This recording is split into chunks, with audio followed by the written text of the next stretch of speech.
یار اللہ مردوں کو کیوں کہہ رہا ہے کہ وہ اپنی بیویوں کو ان کی نافرمانی پر ماریں؟ something doesn't feel right about that. شاید عجیب اس لیے لگ رہا ہے کیونکہ اللہ ایسا کچھ کرنے کو کہہ ہی نہیں رہا. مگر پھر سورہ نساء آیت 34 کا کیا؟ وہاں صاف لکھا ہوا ہے as for women of whom you fear rebellion admonish them and remain apart from them in beds and beat them.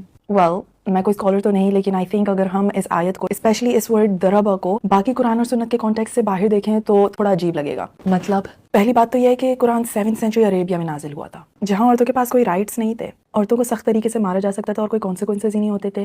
Female انفینٹیسائڈ عام تھی، شادی زیادہ تر پاور کانٹریکٹ تھی. پھر اسلام آیا اور سوسائٹی کو ریفارم کرنا شروع کیا. مگر یہ آیت سوسائٹی کو ریفارم کیسے کر رہی ہے؟ یہ تو اور پیٹریارکل سوچ کو انکریج نہیں کر رہی. میرے نظریے سے تو یہ مردوں کو ریسٹرکٹ کر رہی ہے، ان کو ریسٹرینٹ سکھا رہی ہے. اللہ تعالیٰ انہیں اسٹیپس دے رہا ہے تاکہ سچویشن کو ڈی ایسکیلیٹ کیا جا سکے. پہلے نصیحت کرو، پھر تھوڑی اسپیس لو تاکہ وائلنس تک بات پہنچے ہی نہ. مجھے ابھی بھی سمجھ نہیں آ رہی کون سی سچویشن میں کشیدگی کم کرنا، اس میں تو نافرمان عورتوں کی بات ہو رہی ہے. Okay let's slow down for a second. لفظ نشس کا مطلب یہ نہیں ہے کہ عورت نہ نہیں کہہ سکتی یا اپنی باؤنڈریز نہیں بنا سکتی یا اپنے اوپینینز نہیں رکھ سکتی. کلاسیکل اسکالرز جیسے ابن کثیر اور القرطبی کے مطابق نشس کا مطلب شدید بدسلوکی ہے، ایسا رویہ جو گھر کے نظام کو اور اسٹیبلٹی کو خراب کرے، جیسے خیانت، دشمنی یا لگاتار ٹاکسک بیہیویئر جہاں مرد کو محسوس ہو کہ اسے نقصان پہنچ سکتا ہے یا اس کی بدنامی ہو سکتی ہے. نارسسسٹک عورتیں بھی ہوتی ہیں. انفیکٹ اینڈ دس میں sound a but crazy but میرے پاس ایک کلائنٹ تھا جس کو اس کی بیوی مارا کرتی تھی اور اس بیچارے کو سمجھ نہیں آتا تھا کہ وہ کیا کرے.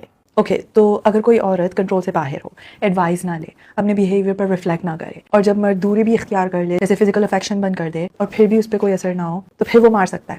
Not exactly. ڈاکٹر مصطفیٰ خطاب نے اسے انگلش میں ڈسپلننگ جینٹلی ٹرانسلیٹ کیا ہے اور اسکالرز زور دیتے ہیں کہ یہ بالکل بھی درد دینے والا نہیں ہو سکتا، اسے نشان نہیں آ سکتا، چہرے پہ نہیں ہو سکتا، خون نہیں نکل سکتا. کچھ اسکالرز تو اسے سمبولک سمجھتے ہیں، جیسے مسواک سے ہلکا سا ٹیپ کر دینا which you can imagine doesn't feel like anything. مگر کسی بھی حد تک الاؤ کیوں کرا؟ سیدھا منع ہی کیوں نہیں کر دیا؟ اور اوپر سے اسے سمجھنا بھی اتنا مشکل بنا دیا. اس کے پیچھے بھی حکمت ہے، کیونکہ ہم جانتے ہیں اسلام نے ڈیپلی روٹڈ روایتوں کو ایک رات میں ختم نہیں کیا. پہلے انہیں محدود کیا، ضبط کیا، پابندیاں لگائیں، پھر دھیرے دھیرے تبدیل کیا. جیسے الکوہول جو فوراً بند نہیں کیا گیا تھا، سلیوری بھی ایک دم سے ختم نہیں کی گئی تھی، اور نہ تو اکنامک ایکسپلوئٹیشن یعنی ربا، اس کو بھی آہستہ آہستہ سدھارا. اس طریقے کو تدرج کہتے ہیں، گریجول ریفارم. اگر تم کسی گہری پریکٹس کو ایک دم سے ختم کر دو بنا سوشل انفراسٹرکچر کے تو بیک لیش آ سکتا ہے اور پورا ریفارم کلیپس ہو سکتا ہے. اس لیے پہلے یہ آیت آئی اور پھر بعد میں فزیکل ڈسپلن کو بالکل ڈسکریج کر دیا گیا. اچھا کیسے ڈسکریج کیا گیا؟ کہاں ایویڈنس ہے کہ اسلام میں عورتوں کو مارنا بہت غلط ہے؟ سب سے واضح ایویڈنس خود نبی صلی اللہ علیہ وسلم کی زندگی ہے. اوتھینٹک نیریشنز بتاتی ہیں کہ انہوں نے کبھی کسی عورت پہ ہاتھ نہیں اٹھایا، نہ تو کسی سرونٹ پہ.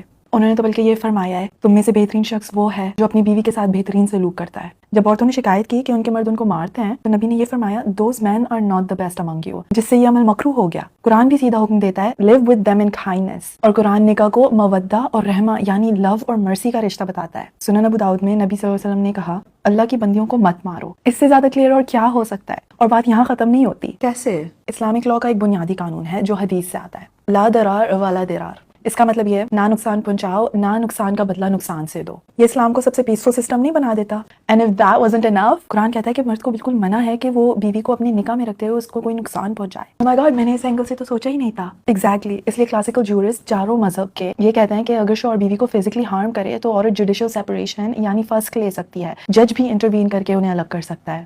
ہاں، اور وہ ڈیورس کے لیے ریزن دینے کی بھی محتاج نہیں ہوتی. Right, they are not stick at all. بالکل. اور ایک اور خوبصورت بات سنو. شور نوٹس کرو آیا کس طرح شروع ہو رہی ہے. مین آر قوامون اوور وومین. قوام کا مطلب سپیریئر ہونا نہیں ہے، اس کا مطلب ہے پروٹیکٹر، مینٹینر، پرووائڈر اور گارڈین ہونا.